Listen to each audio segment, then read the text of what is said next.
Welcome everyone. In this lecture, we'll examine some of the most important theoretical approaches to conflict resolution.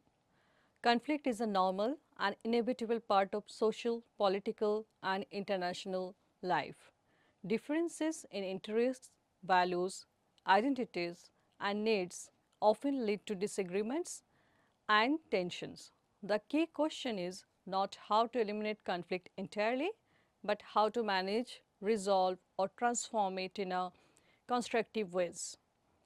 Conflict resolution theories help us to understand why conflict happens, how parties behave when a conflict is happening, and what methods can be used to reduce violence and reach sustainable peace. In this unit, we'll focus on the cooperative approaches to conflict resolution and examine the contributions of major scholars such as Martin Joyce, Roger Fisher, William Ury, John Burton, and conflict transformation theorists like Bush, Folder, John Paul, Lederer. The central theme of running through this lecture is the idea of positive peace, as we have discussed before in the first unit. So, positive peace is that goes beyond that mere absence of war or violence and focuses on justice, equality, and the satisfaction of human needs. Now, coming to the cooperative model that was proposed by Morton Dwight, it is one of the earliest scholars to systematically study cooperation and competition in a conflicting situation. His work shifted attention away from purely power based or coercive methods of resolving conflicts and toward understanding how social relationships and orientations influence outcomes. He argued that the way parties approach a conflict, whether cooperatively or competitively, plays a decisive role in determining the result of negotiations. According to him, conflict behavior is shaped by how parties perceive their goals in relation to one another. He identified two basic orientations when it comes to competitive model of conflict resolution. First is the competitive orientation and the second is the cooperative orientation.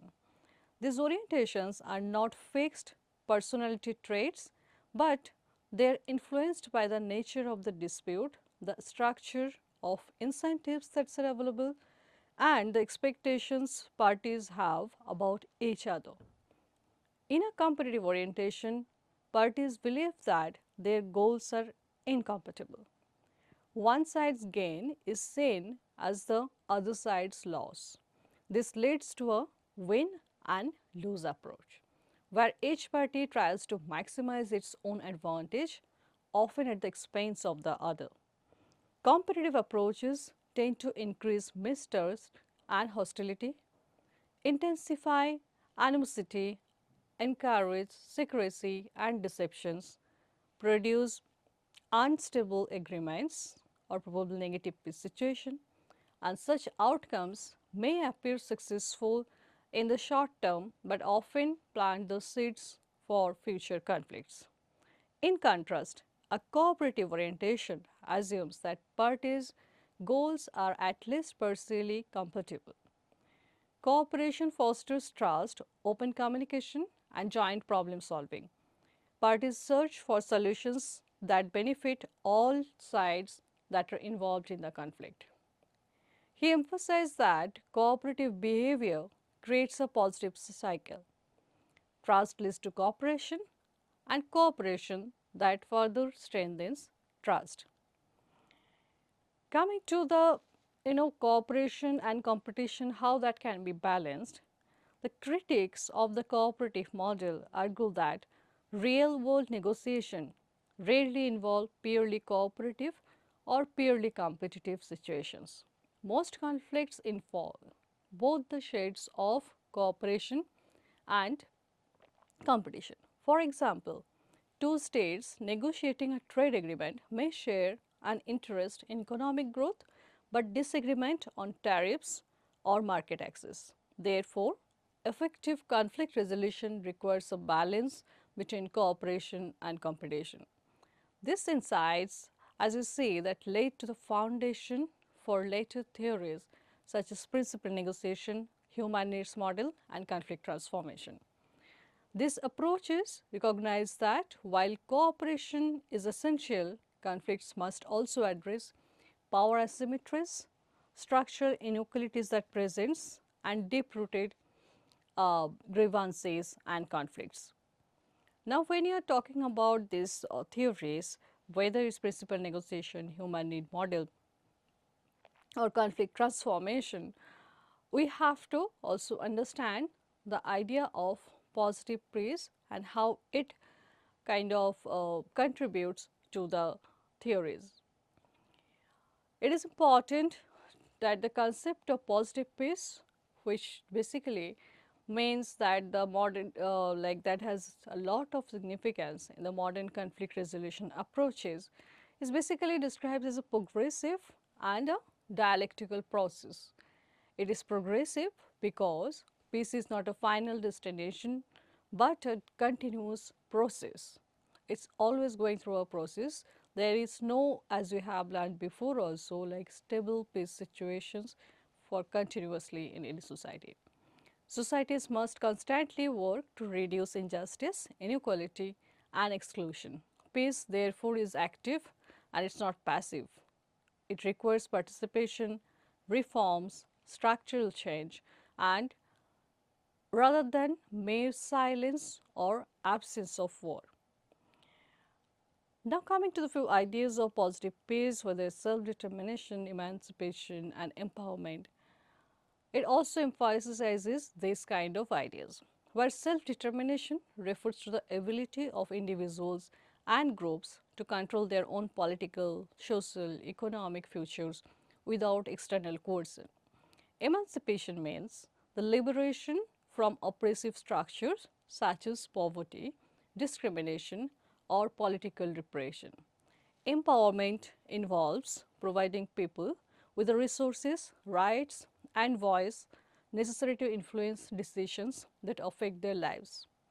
According to this perspective, lasting peace can only be achieved when marginalized groups are freed from structural violence and enabled to participate meaningfully in society. Coming to the principal negotiation model, which was proposed by Roger Fisher and William Ury, what we understand basically is that this is one of the most famously presented model of conflict resolution that we will study after the cooperative model. It's basically that works to getting to the yes. This approach builds on the cooperative principles while acknowledging the realities of negotiations. They argued that many negotiations fail because parties focus on rigid positions rather than underlying interests. Positions are what parties say they want, while interests are the deeper needs, fears, and motivations behind those demands. Principal negotiations seeks to shift attention from positions to interest, allowing parties to explore creative solutions.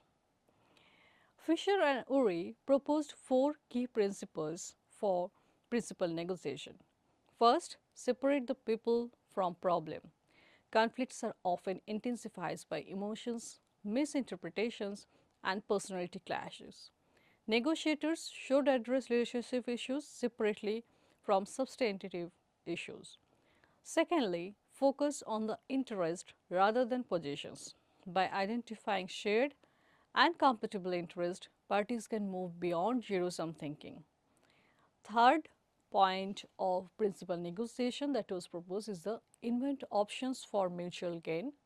Negotiations should brainstorm multiple solutions before deciding or increasing the chances of finding win-win outcomes. The last point insists on the objective criteria while conflict resolution is under process. Agreements should be based on fair, independent standards such as legal norms, market value, or expert opinion rather than power or coercion. Principal negotiation helps parties to communicate more effectively, reduces hostility, and produces more durable agreements. This is one of the most important significance of principal negotiation model. It is especially useful in diplomatic negotiations, business disputes, labor relation. However, critics point out that this approach assumes some minimum level of good faith and rationality. In deeply asymmetric conflicts and situations involving identity, historical trauma, focusing only on interest may be insufficient. These limitations leads to the next theory of conflict resolution, which is human needs model, where we will see how these limitations can be addressed. Where John Burton is saying that the conflicts persist because fundamental human needs are denied or threatened. Unlike interests, needs such as identity, security recognition, and participation are non negotiable. According to him, when these basic needs are frustrated or individuals or group will resist, often violently, and protracted conflicts are therefore inevitable unless these needs are seriously addressed. Resolutions of this kind of conflict requires restructuring social relationships, institutions so that the needs of all the groups can be satisfied. Now, what is the structural changes that are proposed in human needs model is closely linked to the concept of human security. Human security includes elements such as economic security or food security, health security or environmental security, personal or political security. Peace cannot be only achieved merely through ceasefires or political agreements if people continue to face poverty or discrimination or this kind of insecurity. Sustainable peace requires structural changes that will address the root causes of conflict. However, there are limitations of human needs model and it offers deep insights and at the same time limitations also. It's been said that the structural and material factors are addressed, but it may overlook psychological dimensions such as fear or resentment and mistrust. Even when needs are formally addressed, the psychological dimensions such as fear or mistrust or discrimination, this cannot be addressed. In negative attitudes and hostile perceptions may persist and that can lead to renewed conflict. This gap is addressed by the next theory that we will discuss, that is conflict transformation.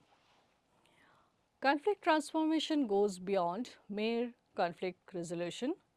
Instead of simply ending a conflict, it aims to transform relationships, attitudes, and social structures that generate violent and war or that kind of situation. Bush and Folger developed the concept of transformative mediation, which focuses on the empowerment and recognition. Parties are encouraged to understand their own needs and acknowledge the perspectives of others. John Lederer views conflict resolution as part of a broader peace building process. We will understand peace building as part of this syllabus in some other lecture. Lederer emphasizes that the transformation of negative communication patterns into constructive interactions. Peace building requires changing how parties can communicate or perceive each other's actions and response to disagreement, most importantly. Transformation involves long-term engagement, trust building and reconciliation. It recognizes that conflicts are dynamic and continuously evolving. While we are talking about conflict transformation as a part of conflict resolution, some scholars introduce the idea of conflict transformation, which focuses on transforming deeply rooted emotions and thoughts pattern that fuel destructive behavior or conflict. This includes contemplative practices or dialogue or reflections aimed at healing trauma and fostering empathy. Without inner transformation, structural changes alone may not lead to lasting peace. Now, how conflict transformation can be a dynamic process, that it is argued that the conflicts are always in flux. The goal is not to eliminate conflict, but to transform it into socially constructive force. As we have seen when you are discussing what is peace, it's a continuous process and it's not a final goal, the peace processes. Similar way, we can see the similar concept here also. Some conflicts may be better transformed rather than resolved, especially when fundamental values or elements like identities are involved or it is at stake. Now, if we talk about the limitation, Jane Sharp distinguished between mild conflicts and acute conflicts. Mild conflicts can often be resolved through negotiations and dialogues. In acute conflicts, fundamental issues such as survival, freedom, or justice or identity are at stake. In such cases, compromise may legitimize oppressions or injustice. Transformation rather than resolution then in those cases becomes essential point of conflict resolution. In conclusion, it can be said that the theories of conflict resolution highlight the peace is not merely the absence of violence. Cooperative models emphasize trust and mutual benefit. Principal negotiation focuses on the interest and fairness. The human need model, as you have seen, that stressed on the structural justice, while the last conflict resolution method, that is conflict transformation, addresses relationships, attitudes, and long-term peace building. Together, these theories provide a comprehensive framework for understanding and addressing conflicts in a very complex world. Thank you. Will in the next subunit, we'll study about the Gandhian method of conflict resolution.